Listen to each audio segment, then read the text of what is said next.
নমস্কার, আপনারা দেখছেন পানি ট্যাঙ্কি টাইমস। সারাদিনের বাছাই করা 5টি খবর নিয়ে পানি ট্যাঙ্কি টাইমস হাজির আপনাদের সামনে। লিচুর বিচি গলায় আটকে মৃত্যু 2.5 বছরের শিশুর। ঘটনাটি ঘটেছে রাজগঞ্জ ব্লকের মাঝিয়ালি গ্রাম পঞ্চায়েতের বন্ধুনগর ডাঙ্গাপাড়ায়। মৃত শিশুর নাম শামীম আক্তার। হাতে আর কয়েক ঘন্টা, চোখ রাঙাচ্ছে ঘূর্ণিঝড় রেমাল। রবিবারই অতি শক্তিশালী ঘূর্ণিঝড় রেমাল আছড়ে পড়ার সম্ভাবনা পশ্চিমবঙ্গ এবং বাংলাদেশের মধ্যেই।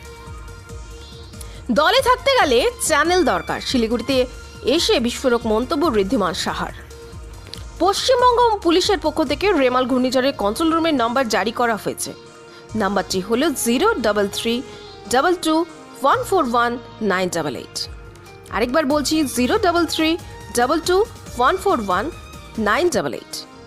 শিলিগুড়ি ভক্তিনগর থানা পুলিশের সহযোগিতায় হারিয়ে যাওয়া ঘোড়া ফিরে পেলেন এক ব্যক্তি।